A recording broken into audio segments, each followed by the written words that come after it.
हमें तो मशीनरी ने लूटा, एनडीए में कहां दम था और हमारी कश्ती वहां डूबी जहां ईवीएम मशीन टंच था। नमस्कार, प्रणाम, हमें निहारिका आपकी भाभी जी, और आपकी भाभी जी एक बार फिर से एक नया मुद्दा लेकर मैदान में निकल गई है। भाई ऐसा हमारा नहीं, ऐसा कहना है तेजस्वी यादव का, नेता प्रतिपक्ष तेजस्वी यादव का। जब उनसे पूछा गया कि भैया आप जो है इस चुनाव में इतना खराब प्रदर्शन आपकी पार्टी का, आपके महागठबंधन का क्यों रहा, तो उन्होंने कहा कि इस बार बिहार की जनता जो है वो परिवर्तन के मूड में थी, लेकिन हम जो है मशीनरी के आगे हार गए। हमारे साथ अदृश्य शक्तियों ने जो है वो बेईमानी कर दी। अब ये अदृश्य शक्तियां कौन थी, ये इशारा आप तेजस्वी यादव का समझ गए होंगे। लेकिन खैर, अभी हमारा सवाल ये है कि क्या सच में तेजस्वी यादव को मशीनरी ने हरा दिया या फिर जनता ने हराया, क्योंकि भाई वोट तो जनता करती है। ऐसे में ये जानना बहुत जरूरी हो जाता है। आइए शुरू करते हैं और जरा लोगों से जानते हैं कि तेजस्वी यादव को आखिर हराया किसने। तेजस्वी यादव ने तो भाई पूरे विपक्ष की तरह उन्होंने हार का ठिकरा जो है वो चुनाव आयोग, मशीनरी और ईवीएम मशीन सब पे फोड़ दिया। आपके हिसाब से क्या लगता है, उनको जनता ने हराया कि मशीनरी ने हराया? देखिए, जब कोई राजनीतिक दल चुनाव में जाता है तो अपने मुद्दों को लेके जाता है। जनता उसके आलोक में निर्णय लेती है। अगर जीत हुई है तो जीत के 1000 कारण होते हैं। अगर हार हुई है तो उस राजनीतिक दल को चाहिए कि ईमानदारी पूर्वक अपने हार के कारणों का विवेचना करे, जो भविष्य में उसके लिए जीत का राह खोले। तेजस्वी यादव जी आज ये मुद्दा उठा रहे हैं कि उनको ईवीएम के कारण हार हुई, मशीन के कारण हार हुई। आपने बोला मशीनरी, तब तो पूरा व्यापक शब्द हो जाएगा, उसमें इलेक्शन कमीशन से लेकर प्रशासन सब शामिल होता है। उन्होंने मशीनरी ही शब्द यूज किया। उनका कहना है कि साजिश जो है वो चारों तरफ से हमारे खिलाफ हुई है। देखिए, न केवल तेजस्वी यादव बल्कि पिछले 1 दशक से ज्यादा समय से विपक्ष के विभिन्न नेता इस तरह के आरोप लगाते रहते हैं। समस्या ये है कि इसी बीच में बहुत बार उनकी जीत भी होती है। जब उनकी जीत होती है तो वो इसको कभी नहीं कहते कि उसी मशीनरी की मदद से हम जीते हैं। जब हार होती है तो कहते हैं मशीनरी ने हरा दिया। अगर मशीनरी से तात्पर्य उनका राज्य प्रशासन से है, निर्वाचन आयोग से है, तो बेतूत का आरोप है, क्योंकि निर्वाचन आयोग एक स्वतंत्र संस्था है। इतनी बड़ी हार के बाद ही जब सीट सिमट गया है, 25 सीट पे आ गया है, तो अभी ऐसा क्यों कह रहे हैं कि चुनाव आयोग ने हमारे साथ गड़बड़ी कर दी, मशीनरी हमारे खिलाफ हो गया, ऐसा क्यों? देखिए, ये सब भ्रामक बातें हैं और निश्चित रूप से किसी भी पॉलिटिकल पार्टी को जब हार होती है तो उसको समीक्षा करना चाहिए। और महागठबंधन के नेताओं को ये भी नहीं भूलना चाहिए कि उनका जो गठबंधन था, लेकिन लास्ट तक वो लोग अपना गठबंधन को फाइनल किए। दूसरी बात, बहुत जगह फ्रेंडली फाइट भी हुआ, इसका भी खमियाजा भुगतना पड़ा, लेकिन जो जनता ने मैंडेट दिया है उसको तो उनको मानना पड़ेगा। तेजस्वी यादव जो है मुंगेरी लाकर सपना देख रहे हैं, नाजायज बता रहे हैं। अच्छा, एक चीज देखिए भैया, हमको जहाँ तक लगता है, जहाँ तक मेरा दिमाग कहता है कि बहुत पहले से हमको लगता है कि 3 महीना पहले से चुनाव के वोट चोरी वाला हल्ला हो रहा था। बहुत हुआ। ये सब यही सब जो SIR वगैरह हो रहा है, जो बांग्लादेशी लोग आके बैठा हुआ है, उसका वोट बना हुआ है, उसका वोट बैंक खिसक रहा है, इसलिए चुनाव आयोग पर आरोप लगा रहे हैं। हाँ। तो बिहार में तो ज्यादा बांग्लादेशी नहीं होंगे, सीमावर्ती इलाका में कुछ होंगे तो होंगे। आखिर कुछ है ना मैम, आखिर कुछ तो है ना। 10 से है तो 10 है ना, 10 को तो मेरा कटेगा वोट ना। यही बात है। अब लेकिन भैया एक बात बताइए कि अभी जो है वो कहीं न कहीं तेजस्वी यादव नेता प्रतिपक्ष हैं, इतने बड़े नेता हैं, तो बैठ के अपना लोग से बोले होंगे, बतियाए होंगे, चर्चा किए होंगे कि हाँ भाई हमारे हार का क्या क्या कारण रहा, तब न जाके कह रहे हैं कि मशीनरी हमारे खिलाफ हो गया इसलिए हम हार गए। जनता उनको एक्सेप्ट नहीं किया इसलिए हार है, और क्या। लेकिन उनका कहना है कि ऐसा कुछ नहीं है, जो चारों तरफ परिवर्तन का लहर था बिहार में, लेकिन जनता भी हमको आगे देखना चाहती थी, जनता भी हमको मुख्यमंत्री बनते देखना चाहती थी, लेकिन ये जो सिस्टम है ये पूरा मेरे खिलाफ हो गया। उन्होंने चुनाव आयोग पर, ईवीएम मशीन पर, सब पर आरोप लगा दिया है। ऐसा कुछ नहीं है। वो कहने का मतलब है जो झूठा लॉलीपॉप दिखा रहे थे, जो हम इतना नौकरी दे देंगे, ये कर देंगे, वो कर देंगे। जनता इस बहकावे में नहीं आई, और जो प्रेजेंट सरकार थी वो अच्छी काम कर रही थी, जनता ने उनको चुना। और बगैर सुनिए ना, बगैर उनके आदेश के वो सब अगर किया होगा इस वजह से, या जिस समय वो गाना बजाना कर रहे थे तो उनको स्टेटमेंट देना चाहिए था कि भाई हमारे लिए हानिकारक होगा, इस तरह से तुम लोग मत ये करो। लेकिन वो अभी यूपी चुनाव में इतना समय अभी से अखिलेश यादव कह रहे हैं ना कि भाई कोई गाना उना नहीं बनाइए। तो ये असर आया है, देहाती क्षेत्र में ये प्रभाव डाला है। शहरी क्षेत्र में नहीं कहेंगे, लेकिन देहाती क्षेत्र में ये लोगों के दिमाग में गया जब चुनाव से पहले इस तरह की बात ये लोग कर रहे हैं गागा के, तो आने वाले दिनों में जब इनकी सरकार बनेगी तो क्या होगा। एक चीज तो है भैया, आपके हिसाब से क्या लगता है तेजस्वी यादव के सीट कमने का क्या कारण था? क्या उनके खिलाफ बीजेपी वालों ने, चुनाव आयोग ने, ये सबने साजिश किया है? कोई साजिश नहीं है, उनके पास कोई मुद्दा ही नहीं था, विपक्ष के पास कोई मुद्दा नहीं था इस चुनाव में आने का। लेकिन आप तो राहुल गांधी से लेकर तेजस्वी यादव दोनों लोग मिलके पूरा बिहार में यात्रा कर रहे थे, मुद्दा विहीन चोरी हो रहा है, मुद्दा विहीन बात करते हैं वो राहुल गांधी। उनके बातों पर लोग, जनता को यकीन नहीं है। उनके साथ जब जब चुनाव लड़ेंगे इनका भी यही हाल होगा। बहुत सारे लोग ये भी कह रहे हैं कि राहुल गांधी के चक्कर में अपना जितना मुद्दा जो रोजगार का, युवा का उठाए थे, ये राहुल गांधी के चक्कर में पड़ के अपना पूरा 3 महीना बर्बाद कर दिए, वोट चोरी के चक्कर में पड़ गए। उससे बढ़िया अगर बिहार का मुद्दा उठाते तो जनता उनको ज्यादा जितना ये वोट चोरी का मुद्दा हल्ला कर करके घूम के हल्ला किए ना, उससे ज्यादा अच्छा था कि जनता के बीच जाके जनता की बात सुनते, तो उनके लिए ज्यादा फायदेमंद होता। आखिर चुनाव आयोग सही में बीजेपी के साथ मिल गई है क्या? बिहार में ऐसा कुछ नहीं था। बिहार में मेन मुद्दा था जनता को चाहिए माने तत्काल सेवा, और जो वो मिला, क्योंकि बिजली 125 यूनिट बिजली फ्री, उसके बाद में 400 रुपया से 1100 रुपया पेंशन हुआ। उसके बाद में महिला लोग को जीविका दीदी के तरह 10-10 हजार रुपया खाते में गया। नहीं, बेमानी तो नहीं हुआ है। वो अपना गलती वो अपना खुद देखे, वो अपना गलती को स्वीकार किए। जहाँ हमारे साथ कहीं न कहीं तो हमारा चूक हुआ है, जनता हमारे साथ नहीं है। अब तो घोषणा हो गया है कि अब जो है वो चुनाव जो पंचायती राज विभाग का होता है वो भी अब ईवीएम से होगा। बहुत लोग विपक्षी लोग कह रहे हैं कि ईवीएम हैक कर लेते हैं लोग। नहीं, गलत बात है। ना ईवीएम कभी हैक नहीं होता है। चुनाव हारते हैं, उसका जो है पचार नहीं पाते हैं हार, सुने ना, काम तो करते नहीं, और नहीं काम करते इस कारण चुनाव हारते हैं। इसका सारा नतीजा जो है, जो लोग जीतते हैं उन पर आरोप लगाते हैं, आरोप प्रत्यारोप लगाते हैं। तो ईवीएम का चुनाव कर रहे लोग कि बैलेट पेपर से? ईवीएम बहुत अच्छा है, सुने ना। ईवीएम से होने से क्या फायदा होगा? एक बार जो है आपको जो है सारा 5-6 चुनाव होता है। मुखिया के हुआ, पंच हुआ, सरपंच हुआ, पंचायत समिति हुआ, बार सदस्य, पार्षद हो गया, सुने। इस सारा के चुनाव एक ही बार होगा। सबसे पहले जो है समय की बचत होगी, सुने ना, और एक अच्छी शुरुआत है, सुने ना। इसलिए हम लोग भी चाहते हैं, जनता भी चाहता है कि ईवीएम से ही चुनाव हो, तो सरकार के लिए बढ़िया रहे। हम लोग तो इतना ही चाहते हैं कि जो भी चुनाव हो भारत में, वो सारा चुनाव एक ही बार हो, जिससे कि संसाधन का भी इलेक्शन जिसका बात वन नेशन वाला इलेक्शन हो, वो सबसे अच्छा रहेगा देश के लिए। देश का जो है आपका इकोनॉमिकल ही बजट बढ़ेगा देश का, और लोगों को परेशानी के भी सामना कम करना पड़ेगा। अच्छा, ये भी देखिए बात है कि सबसे बड़ा है कि वो परेशानी है तो वो चीज नहीं होता है, और भी बहुत सारा चीज है। ये भी है कि भरोसा भी होना चाहिए। तो विपक्षी लोग तो कह रहे हैं कि नहीं, ईवीएम से चुनाव नहीं करवाइए, लेकिन चुनाव आयोग कह रहा है कि नहीं, हम ईवीएम से चुनाव करवाएंगे। विपक्षी लोग का जो कहना गलत है। वो लोग पहले कहा करते थे कि बैलेट पेपर से चुनाव होता था, तो वो लोग मतलब हम लोग वोट नहीं देते थे। 10 आदमी गया, अपना ठिप्पा लगाया, ठप ठप ठप करके हम लोग कह आपका वोट पड़ गया। ये तो बहुत गलत तरीका था। अब जो है सब लोग अपना अपना मत देते हैं। वो लोग का जो विपक्षी लोग का कथन गलत है। लेकिन वही तो कहते हैं कि वोट चोरी हो जाता है। वोट चोरी नहीं हो रहा। वोट पहले कांग्रेस वही लोग चोरी करता था, अब तो वोट सब पड़ रहा, जो सब आदमी दे रहा है वोट। तो मुखिया के चुनाव ईवीएम से होना चाहिए। लोग कह रहे हैं कि मुखिया का चुनाव तो करिए, नहीं, मुखिया के भी चुनाव ईवीएम से करवाइए। क्या कहते हैं? नहीं, ईवीएम से द्वारा होना चाहिए। ईवीएम से होना चाहिए। उससे क्या फायदा होगा? सही मताधिकारी सही अपना प्रयोग सही से बूथ पहले बूथ कैप्चरिंग होता था, वो बंद होता है। बैलेट पेपर से बूथ कैप्चरिंग होता था, वो सिस्टम खत्म हो। अब ईवीएम मशीन द्वारा होता है, वो सही रूप से हो। लेकिन विपक्ष के लोग बार बार कहते हैं कि ईवीएम में खराबी है। विपक्ष का तो कहना झूठा, बहुत उल्टा बोलना है। उसका साबित क्या है? विपक्ष को तो उल्टा बोलना ही है। जैसे विपक्ष के लोग कहते हैं ना कि ईवीएम से आप चुनाव करवा लेते हैं, आपके पक्ष में सब चला जाता है, झूठ का मूड। ईवीएम कौन लाया? ईवीएम तो लाया पहले कांग्रेस ही।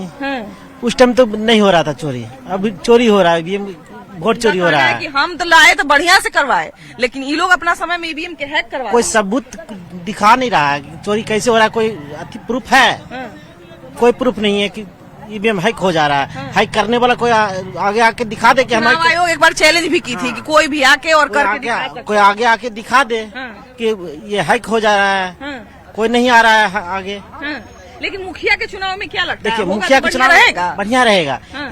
इससे है कि वोट गलत नहीं जाएगा, उससे पहले बैलेट पेपर में गलत हो जाता था, बीच में वोट देते थे तो दोनों का नहीं, किसी का नहीं पड़ता था, वो कैंसिल हो जाता था। हाँ, ईवीएम का जो चुनाव होता है उसमें तो चुनाव आयोग एक ये भी चीज कहता है कि इसमें अमान्य वोट जो है वो अपने आप खत्म हो जाए। हाँ, इसमें अमान्य वोट नहीं होता है। हाँ, अमान्य वोट नहीं होता है। ये चुनाव आयोग हमेशा से कहते आए कि ईवीएम से एक फायदा है। हाँ, चाची कैसी हैं? और चाची क्या बोलेंगे बेटा जी, वृद्धा पेंशन बढ़ाए इधर आइए, हैं, इधर आइए। इतना सुन में क्या होता है, रोग है, बीमारी है, उससे पेट भरेगा बेटी। 400 से 1100 हो गया और बढ़ना चाहिए। काहे नहीं बढ़ती बेटा जी, तो होगा की चीज है, तो हो सकता है 4 साल बाद अब फिर चुनाव में बढ़ जाए। तब तो ध्यान तो देवे किए हैं, ध्यान दिए हैं सर। अच्छा ये बताइए चाची कि पहले कागज पर वोट पड़ता था। जी हाँ, तो उबला में दिए थे वोट, कागज पर जो पड़ता था। अब मशीन वाला हो गया, अब मशीन वाला हो गया। वाला दिए हैं, तो मशीन वाला बढ़िया, मशीन वाला बढ़िया था कि कागज वाला बढ़िया? मशीन वाला बढ़िया से। मशीन वाला बढ़िया। जी हाँ, सब कहता है कि मशीन से छेड़छाड़ हो जाता है। जी नहीं, छेड़ कैसे होगा, वो मैदान रहेगा तो छेड़ करेगा, हमारी छेड़ नहीं कर सकते ना। जैसे कहते हैं ना, सब कहते हैं कि नरेंद्र मोदी या नीतीश कुमार सबके वोटवा चुरा लेता है। जी नहीं, वो गलत बात है। हम तो जो देखें कहेंगे ना बेटी, हम तो गलती नहीं है बोल सकते हैं, बुरी आदमी हो गई है। जखनी वोट दिए हैं, जखनी कुल उनको जे आदमी जीता था ओकर हवा था। जी हाँ, मैंने लग रहा था कि वो जीतेगा, बहुत सूर्य से लग रहा था। चाचा ईवीएम के लोग कहा थे कि हैक कर ले वही ईवीएम, सब जेकर सरकार है वही ईवीएम हैक कर ले वही जीत जाए। नहीं तो मुखिया के चुनाव हो के चाहिए, होना चाहिए ईवीएम से कि बैलेट पेपर से? ना, बैलेट पेपर से। बैलेट पेपर से ना, मोहर मारे वाला। हाँ, तो अब कहल गए कि अब ईवीएम से चुनाव होता है, तो वो भी ठीक है। वो भी ठीक है। थोड़ा कुरकुर मुरमुर दोनों चाहिए ना, वो ठीक है, वो ठीक है ना। बैलेट पेपर वाला क्या होता है कि आई का चाची? हाँ, बढ़िया पढ़ाई वोट बढ़िया, यही बेईमानी ना। हाँ, तो कागजवा वाला में क्या दिक्कत है? में तो चोरी हो भाई, हाय, उसमें तो 4 ठट्ठा बादल को काम करता। मोहर मारे वाला में। हाँ, तो सब कहा थी कि अभी चोरी हो रहा है। ना एको गो नहीं। मशीन चोरी कुछ होते, मशीन वाला में चोरी की होते, मशीन वाला में चोरी ना होता। तो सब कहा थी ने, लालू यादव सबके बेटा उटा कहा थी ना, राजीव गांधी के बेटा उटा कि मैंने चोरी करके सभी सरकार बना ले। ना ना, नीतीश कुमार गलती जीत गए ना, गलत बात है। उतना आदमी तो कोई महान है ये ना कोई। जिस समय बैलेट पेपर था ना, उस समय हम लोग ये देखे हुए हैं, 5 गो लड़का गया, सुने ना, 50 को बैलेट पेपर 50 को लेकर ऐसे वोट पड़ा ले पहले। कोई के देवे ना दे ना, जो पढ़ के दो। हाँ, आप तो दे तो आवाज करा तब छोड़िए, तो गुजरिए कि ना। हाँ, अभी हो देखला कि हम केकरा वोट देली है, केकरा गेले जेकरा वोट देला हल ओकरे वोट के लेल कि कोई और के चले ना, तीर के सब ले कहा थी कि वोट देबही कोई और के चल जाए ना, झूठो कहा है। वो अपना फला अपन वोट पेट बरियार कर कराई, दूसर नहीं। हम भी वोट किए, हमको ईवीएम मशीन बहुत अच्छा लगा। उसमें सब कुछ हाईलाइटेड होकर दिखता भी है, हम किसको वोट दिए, कहाँ दिए, सब कुछ दिखता है। टिकट वाला में नहीं दिखता है, बाद में पेटी ही चेंज कर दिया जाता है, पता ही नहीं चल पाता कि किसका वोट कौन दिया। बोलते हैं कि ईवीएम मशीन में पहले से नहीं, ये गलत बात है। नहीं, इलेक्शन कमीशन इतना बड़ा कैसे कर सकता है? इलेक्शन कमीशन सब कुछ देखता है, सब कुछ के डीएम एसपी के निगरानी में होता है। इलेक्शन कमीशन जो है बीजेपी से मिल गया। नहीं, ये बिल्कुल गलत बात है। इलेक्शन कमीशन बीजेपी से कैसे मिल सकता है? मुखिया का चुनाव ईवीएम से हो सकता है, क्या लगता है? मुखिया का चुनाव ईवीएम से ही सही होगा। हाँ, इससे अपराध भी कम होगा, वोट का गिनती भी सही से होगा, और गिनती में भी कोई हेर फेर नहीं होगा, किसी का भी नहीं। तेजस्वी यादव भी आम इंसान है, तेजस्वी यादव नेता है, ये अच्छी बात है, लेकिन एक आम आदमी भी तो है। अब इतना लंबा चौड़ा उन्होंने काम किया, इतना सारा रैली किए, अब विदेश अगर घूमने चले ही गए, अपने परिवार के साथ चले ही गए, तो इसमें इतना छेछा करने का क्या जरूरत है? देखिए, तेजस्वी यादव जी या उनकी पार्टी आरजेडी शुरू से ही उनका एक एजेंडा रहा है, सिर्फ चुनाव के समय आते हैं, अपना एक ख्याली लॉलीपॉप लेकर जनता के बीच में बोलते हैं, कुछ भी बोल देना है, जितना लालच देना है दे देना है, काम होता नहीं है। चुनाव खत्म हो गया, फिर घूमने चले गए, फिर चुनाव आएगा, 4.5 साल बाद फिर नजर आएंगे। लोकसभा चुनाव में तो वैसे भी उनका अस्तित्व खत्म ही है, तो लोकसभा में तो दिखेंगे नहीं। फिर विधानसभा का चुनाव होना है 2030 में या जब भी हो, और तो फिर उस समय दिखेंगे। ये उनका यही एजेंडा ही है, विकास उनका कोई एजेंडा नहीं है। अच्छा, तेजस्वी यादव के जो अपने, लालू यादव के जो अपने करीबी रहे हैं शिवानंद तिवारी, उनका बेटा देखिए शाहपुर से अभी अभी चुनाव लड़े हैं, लेकिन उल्टा वो आरजेडी के साथ रहने के बजाय आरजेडी पे ही सवाल उठा रहे हैं कि तेजस्वी यादव घूमने निकल गए हैं तो इनको पार्टी का चिंता नहीं है। तो ये सब बोलने का क्या जरूरत है उनको? ऐसा कोई बात नहीं, वो अपना फैमिली मैटर से गए हैं घूमने के लिए, ऐसा कोई जरूरी नहीं है। तो मैंने उस पर लोग इतना काहे सवाल उठा रहे हैं? अगर एक नेता विदेश से घूमने चले गए तो क्या दिक्कत है? ऐसा कोई बात नहीं, घूमने के लिए तो कोई भी कहीं घूम सकता है, ये सब कोई गलत बात है। किसी का कहना है कि इनका सीट कम आया है तो यहाँ रह के समीक्षा करना चाहिए था, इनको अपने पार्टी के लोगों से मिलना चाहिए था, मीटिंग करना चाहिए था कि कहाँ पर क्या चूक हुआ, कहाँ पर अगले बार जो है वो ठीक करना चाहिए काम, यही सब पर चर्चा करना चाहिए। तो उसी के लिए ना, वो शांति के लिए वो अपना चले गए हैं, वो अपना शांति के लिए सोचने गए हैं कि क्या इसका मंथन किया जाएगा, तो अपना अलग देश में जाकर सोच रहे हैं। अगला बार से फिर वो टाइट रहेंगे। नहीं सोचना बनता, यहाँ सोचने में नहीं बनता कि उनको जनता सब धोखा दिया है ना, तो इसलिए वो धोखा दिया है, जनता धोखा दिया, इसलिए वो अपना शांति से चले गए हैं। अपना जैसे गौतम बुद्ध शांति लेता है ना, इसीलिए वो अपना शांति में चले गए हैं। यूरोप थोड़ी गए थे, वो गए में गए थे। जो भी विपक्ष है उसको जनता के बारे में जरूरत नहीं है, उसकी अपनी कुर्सी के लिए जो है उसको कभी कह देना है क्या कि संविधान का ये प्रॉब्लम हो रहा है, ये जो है खतरे में है, फलाने खतरे में है। आज जितनी देश में जो भी जो है गलत चीज हो रहा है या कहीं भी कोई भी आतंकवादी हमला होता है, कुछ भी होता है वगैरह, क्या विपक्ष साथ दे रहा है? अदर कंट्री में आप देखिए जाके कि जिसकी भी सरकार है अदर कंट्री में और विपक्ष है तो दूसरी कंट्री का कोई भी प्रॉब्लम आता है तो वो एक हो जाता है। यहाँ वो बात नहीं है। तो यहाँ क्या है कि यहाँ तो मिल के ये कर्म को कराना है, बदनाम करना है। आज देखिए एक समय था कि किसी किसी के घर में जो है 100 ग्राम तेल आता था, आग दूसरे के घर से आता था तो उसकी चूल्हा जलती थी, लगता है। आज लोग कहता है महंगाई बढ़ गया, वगैरह वगैरह प्रॉब्लम हो गया। अरे कहाँ महंगाई बढ़ गया? तुम्हारी सरकारी नौकरी है 70,000, 75,000, 1 लाख वेतन है। इसी बीच में तेजस्वी यादव का एक इंटरव्यू भी आया था, उन्होंने कहा कि हमारा जो है वो जनता हमारे पक्ष में था, लेकिन हमको सिस्टम ने, ईवीएम ने धोखा दे दिया। उनको जब जब जो है ना वाई और माई समीकरण जो है, ये सब समीकरण लोग जो है जान गए। पहले क्या था, हर घर में 1 से 2 व्यक्ति शिक्षित होता था और जैसे जैसे नेता लोग समझाते थे वैसे वैसे राजनीतिक होती थी, वैसे वैसे वोट गिरता था। ना ईवीएम खा गया, ना नरेंद्र मोदी खा गया, ना नीतीश कुमार खा गया, ना लालू प्रसाद जी खा गए, खा गया जनता। उसने देखा कि जो हमको करके देगा, जो दे रहा है उसको देना है, जो नहीं देगा जनता ने उनको धोखा दे दिया। अभी तो कहा ना भैया, वो नहीं, उन्होंने जो कहा, मैडम आप पत्रकार हैं, उनकी शब्द पर आपने ध्यान नहीं दिया। उन्होंने क्या कहा कि वो मंथन करने गए, मतलब पूरे हिंदुस्तान के लोग बेवकूफ है। यहाँ मंथन करने वाले जितने उनके साथ में जो IAS और IPS जो सलाहकार है वो बेवकूफ हैं, और जो विदेश जाएंगे और वहाँ के राजनेता जो उनको समझाएंगे, वो आके आपको संसद में, विधानसभा, लोकसभा में भाषण देंगे, वो बेटर है।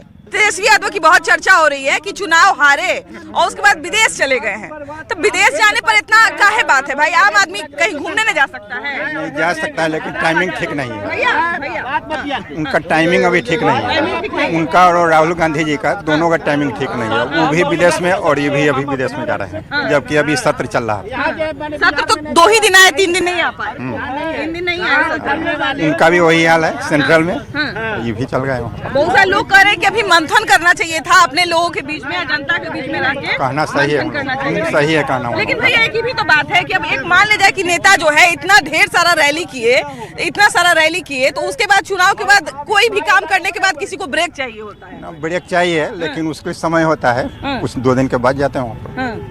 मान लीजिए अगर घूमने ही चले गए हैं तो काहे लोग इतना उनके पीछे पड़ा हुआ है? घूमने गए, उनका फैमिली टॉर्चर कितना देख रहे हैं। बहन को निकाल दिए, भाई को निकाले, कितना टॉर्चर है, फैमिली टॉर्चर। वो घूमने गया तो उसका हार्ट अटैक हो रहा है कि हम हार गए। उनका तो हार्ट जो है ना अटैक कर रहा है, इसलिए थोड़ा विदेश गया कि शांति ले। इधर शांति नहीं होगा, पब्लिक जाएगा टॉर्चर करेगा, के नाम पे ना कोई जीतता है। सोशल मीडिया से भी टॉर्चर करेगा, उसको टॉर्चर तो करना ही है। मगर वो क्या है, उनको हार्ट अटैक हो रहा है कि हम जीत नहीं पाए। मीटिंग में बात चला है कि अब जितना अंदरूनी लोग हैं, जो लोग रहते हुए अगर नुकसान पहुंचाए हैं तो उस सब पे कार्रवाई होगा। वो तो कार्रवाई करे, वो बात का चीज है। पहले क्या नहीं किए, पहले तो आप बढ़ावा दिए। तेजस्वी यादव जी जो हार गए, वो हारे नहीं है, उनको हराया गया है। उनको हराया, कोई तो हराइबे ना करता है। एक मिनट, जब उनको हराया गया है तो उनका ही चेला चटिया ने उनको हराया। चेला चटिया क्यों नहीं? चेला चाटी क्यों चाहेगा कि मेरा नेता हार जाए? अब आप जैसे कि से वो भाषण देने जा रहे हैं तो उनका मंच पर वो कुछ गाना ऐसा ऐसा अश्लील कर रहे हैं, अब वो कर रहे हैं राम, अब वो कर रहा है रहीम, तो उससे तो दुनिया बर्बाद है ना होगा। तो उनको चेला चटिया का भी कुछ दोष है कि उनको ऐसा भाषण नहीं देना चाहिए था। बाद में नोटिस नहीं भेजे थे। वो भेजे थे, बाद में नहीं भेजे थे, पहले तो नहीं भेजे थे ना, पहले तो बढ़ावा दिए। जो बेटियां शादी से पहले अपने माँ बाप को, समाज को प्रिय लगती हैं, अच्छी लगती हैं, शादी के बाद ऐसा मन में आने लगता है कि अब बेटी समय से ज्यादा अगर अपने मायके में रह रही है तो खुद पर तो बोझ नहीं लगती है, लेकिन आस पड़ोस के लोगों पर, कुछ अन्य रिश्तेदारों के ऊपर बोझ लगने लगती है। तो क्या बेटियों को मायके में रहने का अधिकार नहीं है शादी के बाद? नहीं, ये बेटियों को रहने का पूरा अधिकार है मायके में, क्योंकि जो बाप माँ बचपन से जिसको पाला है, बचपन में सबसे ज़्यादा उसको सहानुभूति मिलती है, उसको उस लाड प्यार से पालता है, और उसके बाद अगर किसी के साथ वो शादी करती है, उसको दूसरे के घर जाती है, तो उसको हमेशा रहने का अधिकार है, और वो आए रहे। और लोगों को, माँ बाप को कोई प्रॉब्लम नहीं होता, उसके घर वालों को, उसके बाहर वालों को, आसपास। देखिए आज के दौर में, मैं पहले भी बताता हूँ कि आज के दौर में लोग अपने दुख से दुखी नहीं है, दूसरे के सुख से ज़्यादा दुखी हैं। और जो आज लोग अपने से ज़्यादा दूसरे को देख रहे हैं, इसलिए उनको ये लगता है कि बेटियों को रहने का अधिकार नहीं है। अच्छा, लालू प्रसाद यादव की जो बेटी है रोहिणी आचार्य, उन्होंने समाज में एक बहुत बड़ी चर्चा छेड़ दी है। उनका ये कहना है कि मायका एक ऐसा जगह होना चाहिए, एक ऐसा सुरक्षित जगह होना चाहिए जहां पर बेटी कभी भी बेफिक्र होके आ सके, बिना भय के रह सके। कोई ऐसी बात नहीं चाहिए। किसी की बेटी हो, मेरी हो, चाहे किसी की भी हो, उसको तो हक है अपने माँ बाप के पास रहने। क्योंकि आजकल कई बार ये उन पर भी सवाल बहुत बार ये उठाने लगते हैं लोग कि जब शादी हो गया तो वो क्यों मायके में आके रह रही थी। और ऐसा नहीं है कि केवल रोहिणी आचार्य की कहानी है, ये हमको लगता है कि बिहार के जनरल की बात है, बिहार के ये कई घरों की कहानी है। सही बात है, सही बात। बिहार में अगर कोई महिला जो है, कोई लड़की जो है, अगर शादी के बाद 1 महीने रह जाए तो मोहल्ले में बात होने लगती है। ये गलत है। इसको हक है अपने माँ बाप के यहाँ रहने का, जायदाद की, सब कुछ का हक है, वो कैसे नहीं रह सकती। अगर कानून की बात करने लगेंगे तब तो बहुत भारी लेवल का बंटवारा हो जाएगा। लेकिन अगर हम नैतिकता की भी बात करें तो अगर एक बेटी अपनी इच्छा से अपने माँ बाप की सेवा करने के लिए कुछ दिन अपने मायके में रहना चाहती है, या अगर अपने भाई भाभी के साथ ही कुछ दिन रहना चाहती है, तो इससे किसी को कोई आपत्ति होनी चाहिए? देखिए, इसमें तो कोई आपत्ति नहीं होनी चाहिए। बच्चियों का भी अधिकार है, लड़कियों का भी अधिकार है कि अपने मायके में रहे। मगर सवाल जब रहने की बात है, अधिकार की बात है, जब पारिवारिक में हस्तक्षेप जब होता है लड़कियों की तरफ से, तभी विवाद पैदा उत्पन्न होता है। कुछ दिन पहले आपको याद होगा कि रोहिणी आचार्य जो हैं, जो लालू प्रसाद यादव की बेटी हैं, तो वो बहुत रोते हुए अपने परिवार से चली गई, उनके पीछे उनकी और 4 बहनें चले गई। तो वो कल एक पोस्ट लिखी थी, सोशल मीडिया पे एक पोस्ट लिखी थी कि मायके एक ऐसा जगह होना चाहिए, मायका, जहां पर बच्ची जो है वो कभी भी बिना किसी भेदभाव के, बिना किसी डर के, ससम्मान, जब मन करे उनका तब आ सके। जब लगे उनको कि समाज में कुछ दिक्कत हो रहा है, परिवार में कुछ दिक्कत हो रहा है, तो मायके एक ऐसा जगह होना चाहिए जहाँ पे वो आ सके। देखिए, वो आना जाना वो लगा रहता, उसके लिए किसी को तकलीफ नहीं है। चाहे भाई को हो, भौजाई को हो, चाहे माँ को हो, आना जाना महीना 6 महीना साल भर पर आती है तो रहती है, महीना 2 महीना अपना रही, फिर अपना ससुराल चली गई। मतलब आपका कहने का मतलब हम समझ गए कि कोई ऐसा काम ना करे कि एक पक्ष के चक्कर में दूसरा पक्ष बर्बाद हो जाए। अच्छा दीदी, बताइए कि ब्याह करने के बाद बेटी को मायके में रहने का अधिकार है कि नहीं? नहीं। अरे आप औरत हो, कैसा बात कर? कैसे मायके में रहेगा? शादी जब कर दिया तो दूसर घर न हो गया। तो मान लीजिए कि अगर हमको मान लीजिए कि ससुराल में, चलिए ठीक है, हमको कुछ दिन अगर मेरे माँ बाप का तबीयत खराब है, चाहे हमको मन है कि हम 1 महीना तक अपने माँ बाप के साथ रहते, तो क्या भाई भौजाई को इससे दिक्कत होना चाहिए? ना, कैसे दिक्कत हो जाएगा? थोड़ा दिन के लिए नैहर ससुराल नहीं जाता है, काहे नहीं जाता है? जैबे करेगा। लेकिन खूंटा गाड़ के बैठ ना, खूंटा गाड़ के नहीं नहीं बैठना चाहिए। काहे कि भाई भौजाई के हक है कि नैहर में की भाई भौजाई दे के तो शादी कर दिए, तो काहे रहेगा नैहर में ननद? बाकी आप जरूर बताइएगा, क्या बेटियों को मायके में रहने का अधिकार नहीं है? आप जरूर बताइएगा, ठीक है। कैमरा पर्सन मनीष जुजरा के साथ आपकी भाभी जी, बाय बाय।